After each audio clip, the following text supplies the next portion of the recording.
नमस्कार। Artificial intelligence यानी AI में करियर बनाना जितना रोमांचक है ना, उतना ही कंफ्यूजिंग भी हो सकता है, एक भूल भुलैया की तरह। तो आज हम इसी उलझी हुई दुनिया को सुलझाने के लिए एक सिंपल सा रोड मैप बनाने वाले हैं। तो चलिए एक ऐसे नंबर से शुरू करते हैं जो सबका ध्यान खींच लेता है, 1.5 करोड़ रुपए से भी ज्यादा। जी हाँ, एआई में सीनियर रोल्स पर यह सैलरी मिलना मुमकिन है। अब इसी से अंदाजा लगा लीजिए कि ये स्किल्स आज मार्केट में कितनी कीमती हैं और क्यों हर कोई इस फील्ड में आना चाहता है। पर जैसा मैंने कहा, ये तेजी से बढ़ती फील्ड एक भूल भुलैया जैसी है।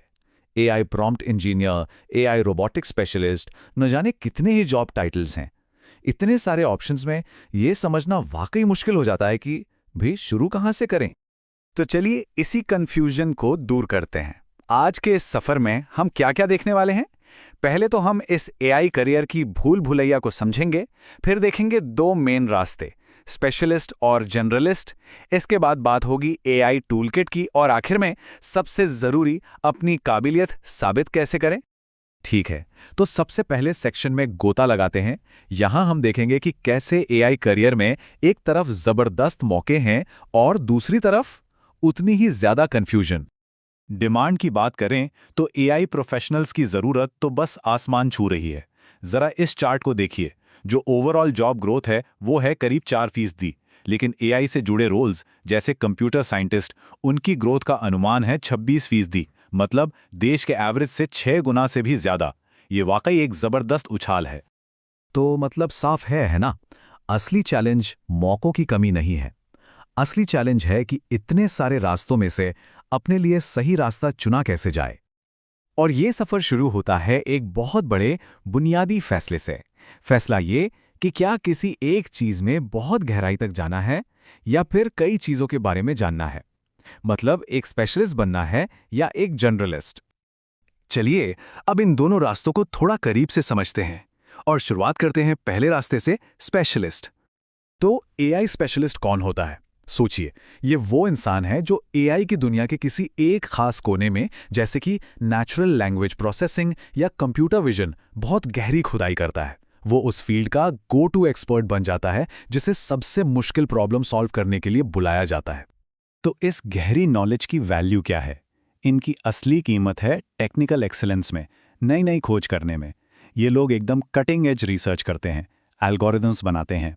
इसी वजह से इन्हें टेक्निकल लीडरशिप मिलती है और सैलरी भी, जैसा कि आप देख सकते हैं, 1.5 करोड़ से ऊपर जा सकती है। ये वो लोग हैं जो टेक्नोलॉजी की सीमाओं को आगे बढ़ाते हैं।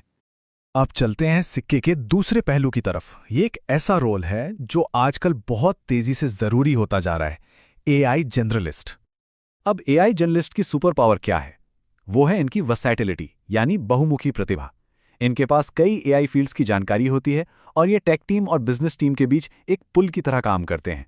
मतलब ये समझते हैं कि टेक्नोलॉजी का इस्तेमाल करके बिजनेस की असली समस्याओं को कैसे सुलझाया जाए। तो इनकी सबसे बड़ी वैल्यू यही है कि ये अलग अलग चीजों को जोड़कर बड़ी तस्वीर देख पाते हैं। ये मुश्किल टेक्निकल कॉन्सेप्ट्स को एक एक्शन प्लान में बदल देते हैं। यही वजह है कि ये अक्सर प्रोडक्ट मैनेजमेंट या लीडरशिप रोल्स में जाते हैं, जहां ये पूरी टीम को एक साथ लेकर चलते हैं। तो अगर इन दोनों को एक लाइन में समझना हो तो ये टेबल बिल्कुल साफ तस्वीर दिखाता है। जर्नलिस्ट एक इंटीग्रेटर है जो कड़ियों को जोड़ता है, और स्पेशलिस्ट एक डीप इनोवेटर है जो किसी एक फील्ड में नई खोज करता है। अच्छा, तो रास्ता चाहे कोई भी हो, स्पेशलिस्ट का या जनरलिस्ट का, कामयाबी इस बात पे टिकी है कि एआई टूलकिट कितना मजबूत है। और यहां बात सिर्फ टूल्स जानने की नहीं है, बल्कि सही माइंडसेट की है। और देखिए, मार्केट में ना एक बहुत बड़ा शिफ्ट आया है। जैसा कि प्रोजेक्ट प्रो कहता है, टॉप कंपनियां अब सिर्फ टिंकर्स नहीं चाहती, मतलब वो लोग जो सिर्फ मॉडल के साथ थोड़ा बहुत खेलते हैं, नहीं, उन्हें चाहिए बिल्डर्स। ऐसे लोग जो बिजनेस की असली प्रॉब्लम को समझें और उसे सॉल्व करने के लिए प्रोडक्शन रेडी एआई सॉल्यूशन बना सकें।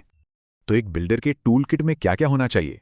कुछ कोर स्किल्स तो हैं ही, जैसे पाइथन जैसी प्रोग्रामिंग लैंग्वेज, मशीन लर्निंग की समझ, डेटा को संभालना, और हाँ, इन सबके पीछे की मैथ्स, जैसे स्टैटिस्टिक्स और लीनियर अलजेब्रा। और सॉफ्ट स्किल्स को तो बिल्कुल नहीं भूल सकते, जैसे प्रॉब्लम सॉल्विंग और कम्युनिकेशन।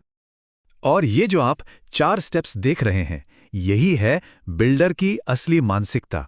बात सिर्फ कोडिंग की नहीं है, बात है एक असली बिजनेस प्रॉब्लम को पहचानने की, फिर उसका आर्किटेक्चर डिजाइन करने की, फिर शुरू से आखिर तक पूरी पाइपलाइन बनाने की, और आखिर में उसे डिप्लॉय करके मॉनिटर करने की। मतलब पूरा एंड टू एंड काम। ठीक है, तो स्किल्स भी आ गई, माइंडसेट भी बन गया, लेकिन अब सबसे बड़ा सवाल, अपनी इस काबिलियत को दुनिया के सामने साबित कैसे करें? कैसे वो सही मौका हासिल करें? इसका जवाब एक शब्द में है, पोर्टफोलियो। किसी भी कोर्स या सर्टिफिकेशन से कहीं ज्यादा एक पोर्टफोलियो अपने काबिलियत का सबसे बड़ा सबूत होता है। यही वो चीज है जो हजारों लोगों की भीड़ में अलग खड़ा करती है। लेकिन एक अच्छा पोर्टफोलियो प्रोजेक्ट होता कैसा है? वो सिर्फ किसी किताब का सवाल हल नहीं करता, बल्कि एक असली बिजनेस प्रॉब्लम को सॉल्व करता है। उसमें साफ सुथरे डेटा की जगह असल दुनिया का बिखरा हुआ मेसी डेटा होता है। वो सिर्फ एक मॉडल नहीं, बल्कि पूरे सिस्टम का डिजाइन दिखाता है, और सबसे जरूरी, वो ये दिखाता है कि काम का बिजनेस पर क्या असर पड़ा। तो एक सफल एआई करियर के लिए ये 3 चीजें एक साथ काम करती हैं। सबसे पहले, मजबूत स्किल्स हों। दूसरा, उन स्किल्स को साबित करने के लिए एक दमदार प्रोजेक्ट पोर्टफोलियो हो। और तीसरा, इन सब को सपोर्ट करने के लिए लगातार सीखने की आदत और सही सर्टिफिकेशंस। और ये जो लगातार सीखने वाली बात है ना, ये बहुत जरूरी है। क्यों?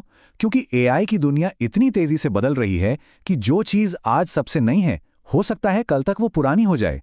तो यहां टिके रहने के लिए हमेशा सीखते रहना ही एकमात्र रास्ता है। तो आखिर में एआई का भविष्य इन दोनों पर ही टिका है। हमें गहरे ज्ञान वाले स्पेशलिस्ट्स भी चाहिए और सब कुछ जोड़ने वाले बिल्डर्स भी। तो ये एक बहुत ही दिलचस्प सवाल है कि जो कोई भी इस फील्ड में आ रहा है, वो कौन सा रास्ता चुनेगा।